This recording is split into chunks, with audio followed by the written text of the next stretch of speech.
Hi guys, welcome back to the channel. So today we're going to head out over to Sunningdale Heath teaching this afternoon, but what we're going to do today is we're just basically going to talk, in my opinion, three of the absolute biggest reasons why golfers in general, just golfers as a breed, why we don't get better. I think today I've had two conversations with clients, which I'm going to tie up with them tonight after lessons. We're going to jump online, just talk about a few things. Why don't we as golfers get better? What do we get tied up in? What do we lose sight of? What can we just do a little bit better or remind ourselves in order to play better golf? So three things. Let's go play a couple of holes and talk about number one.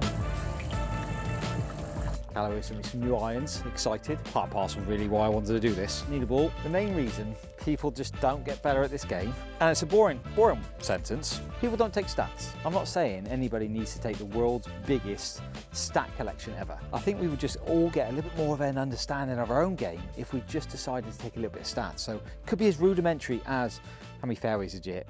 How many balls did you hit out of play? Did you get up and down? How many holes did you go without a three putt? Just some simple stuff to help you play better golf. So just going to play maybe 2 to 3, 4 holes, something like that. Just going to, oh, it's embarrassing, isn't it? Not sure if you can hear that.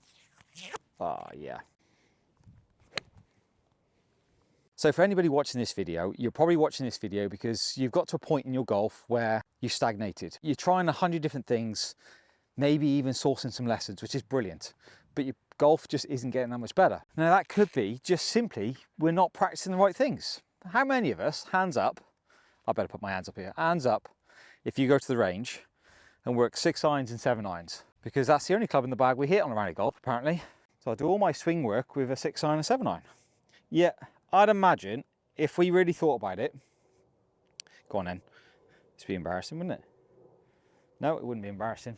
It'd be embarrassing if you missed that though. How many of us actually hit, how many 6 or 7 irons do you actually hit on a round of golf? Let's say just for a quick sentence that I'm hitting all par 3s with a 6 or 7 iron. So there's 4, and let's say there's maybe 1 or 2 other. So there's 6 shots. And if I'm trying to shoot level par for me, 72, I'd be really happy with that. And that would be not the basis of the handicap. Let's say the average handicap here in the UK is 18.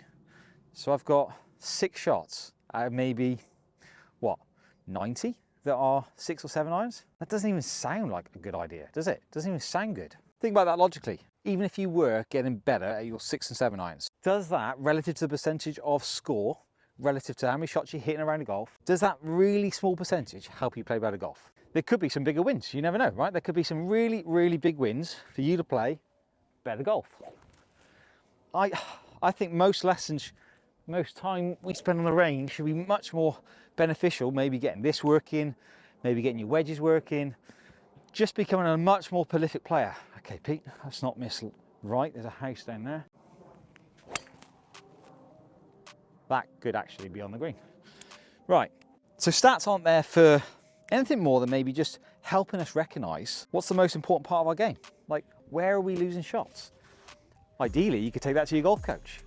Even if you don't, hopefully that would help you play a little bit better golf just by taking simple stats. Number 1.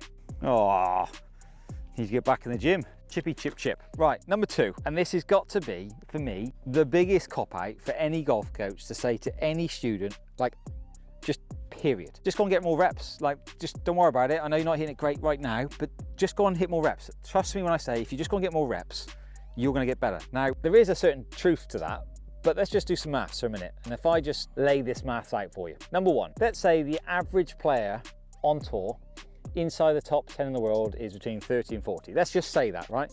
I'm fairly sure Rory's about 33 or 34. Someone might get me out on that, but I think he's 33, 34. Let's say, for example, right, just simple maths. Let's say Rory started playing golf when he was 10, which we know is incorrect, but let's just say he started playing golf when he was 10. Let's say Rory hit 100 balls a day for 300 days of the year. So that's 30,000 balls he's gonna hit. So there's your maths. He's hitting 30,000 balls. Let's say you do that now for 20 years.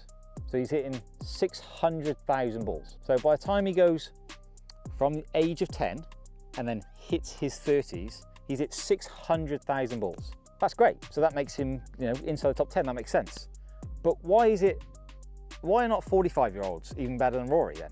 Because they've had another 30,000 balls every year. This basically means, by definition, you can't play good golf until you get to a certain percentage or a certain amount of balls. This idea of reps, it's there to stabilize, it's there to help, it's there to give comfortability, but there's no magic number. There's no by the way, if you just go and hit 25,000 balls in 15 years, you'll be a better golfer. That's just not a thing. Otherwise, the best players in the world would be 45 to 50 because they've hit another bunch of balls that Rory's not. But the reality is the best players on the planet are coming out. They're literally coming straight out on tour now at 20 to 22, 23 years of age, and they're winning majors, which basically means this idea of hitting thousands and thousands and thousands of balls just isn't a thing. It is a thing in terms of keep going until you stabilize your pattern. But the reality here is, that's nipped. Zip. This idea of reps, especially if you're a recreational golfer, you don't need to wait 5,000 balls before you see a 1% increase.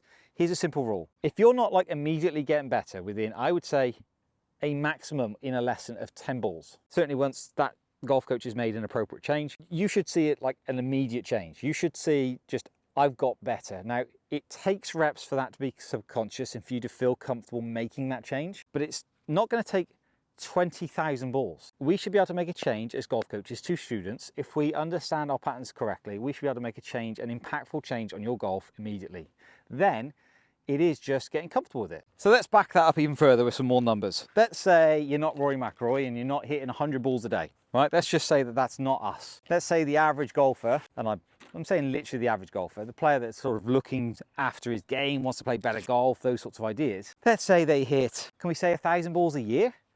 Can they go to the range, hit 100 balls a month? Maybe, yeah. Let's do it. Let's just put a random number, 3,000 balls a year. In those 3,000 balls, and this is the big question to everybody watching that, in those 3,000 balls, how much time are you spending thinking about setup, grip, ball position, target, being consistent with your alignments, like nailing down those pieces, and then maybe working on 1 or 2 elements in your game that are totally isolated to you. They're not a YouTube clip, they're based upon you. Because otherwise, the reality here is you could basically hit 3,000 balls and fiddle for 3,000 balls. So you've just actually spent time like making your pattern like not consistent. So if you are practicing, amazing. I'm clearly going to miss this. No, he's not. Practice consistently, otherwise there's no point. So often, like literally so often, like I just want to, I see so often players just like jumping from field to field or like idea to idea. If you're practicing a little bit, you have to maximize it. You have to be literally at the forefront of that and being so consistent. So number 2, it's not reps, it's consistency and being aware of how you're practicing. Yeah, that's embarrassing. And number 3, playing golf. This is going to touch a few nerves. Playing golf, technically like shut down. So the idea of trying to go to the golf course going, right, okay, here's my target. I'm going to set myself up. I feel comfortable set up. And then I've got takeaway nice and wide. So wide. And then I've got big turns, and then I need to fill this into here, and then I'm going to turn through the shot. So I'm going to go, what am I doing again? So it's wide, turn, there. Fields are literally the best thing on the planet. But if you're playing golf technically like to the point where you are out of touch of target, and I see this so often, players sending videos from an online perspective and just catching up, and they're hitting balls, and the target's they're not really aware of the target, and they're talking about technique, and then they hit the shot and then they go, oh, that's such a bad shot. Now the reality here is, and number 3 is always concentrate on ball flight. The ball flight is the absolute premium. Any change you make at home, if you go to the range and practice 50 balls, just be aware of what ball flight does. I think there's a great understanding here of like a nice sort of coupling effect of how much you're working technical versus ball flight. But if you were to lend one side, trust me when I say, the more that you are focused on what the ball does and what strike does, the better the golf's going to be compared to the player over here that is so technically involved, so worried about minor positions, like really strict with what they're trying to do, that they just forget to point and shoot. The reality is you could play good golf with a big cut or a big draw. If you could just be aware of what ball flight's doing and be consistent with that, consistent with your ideas of setup, you're going to play better golf. So number 3, let's just all remember it's a sport. Let's just all remember it's all about where that thing goes over there, and I am just going to have a small feel, something I feel works for me on that given day, and we're just going to play golf with those ideas. So I'm just going to try and hit the shot. I seem to be faded at the moment and I'm not going to fight it. I'm just going to hit the shot. So I'm just going to, I'll tell you what, it's a pretty good shot. So if you find yourself in a place in your golf where you just simply feel you just simply feel like you're not getting better, then the reality here is think about what you need to do to improve. Now, if you're not sure, number one, take stats. Start and spend a bit of time dialoguing it. If you're not sure, talk to your local pro. They will be able to help. Number two, what you're working on shouldn't take, shouldn't take a million years to get better. It might take a few months, a few weeks for you to start to see some like big changes in terms of, oh, I finally got it now, I don't even have to think about it. That might take a bit of time, but you should see some changes like pretty quick. It shouldn't take years. And finally, when you play golf, let's play golf. Like it's a sport. We're supposed to play golf. It's not like try golf or technical golf, it's play golf. Hope that helps.